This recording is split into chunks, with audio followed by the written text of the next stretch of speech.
nagtataka sa aking mga kilos. Lagi na lang sa bahay, hindi magpakita, hindi nagtitibat o nanood ng sine, hindi na mamasyal sa magsaysay. Ako may karanasan, di ko malilimutan. Noong isang gabi, nagkasunog sa palengke at ako'y nakisali sa nag-iosisa. Biglang may pumutok, nagkagulo-gulo, dagan, dagan, dagan. Mga tao'y nagsisigawan. Mabuti na lang ako ay nadapa at naligtas sa pinsala. Mahirap nang umilap ng siyamper ng granada.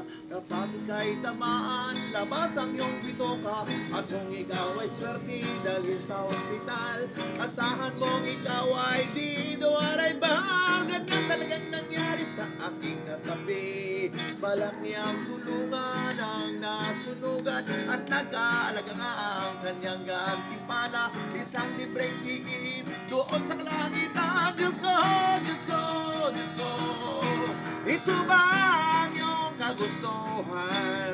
Ilan na lang ang matitino, sila ba ang tinatawag mo? Diyos ko po.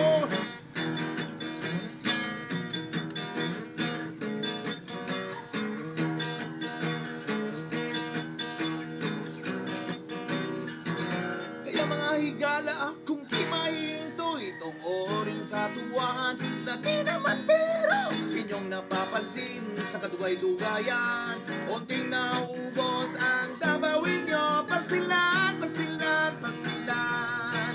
Sasabihin ng buong bayan, ang syudad ng Davao ay wala ng tao, ang Davao ay sementeryo. Di ko, di ko, di ko, isa lang ang aking buhay. Marami pa akong gustong gawin. Huwag mo na ninyong putulin ang buhay ko.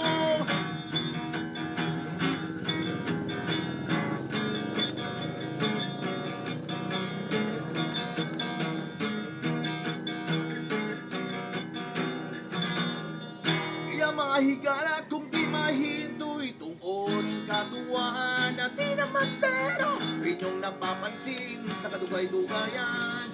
Unti na ubos ang dabawin nyo, pastilan, pastilan, pastilan. Sasabihin ng buong bayan, ang syudad ng Davao ay wala ng tao, ang Davao ay sementeryo.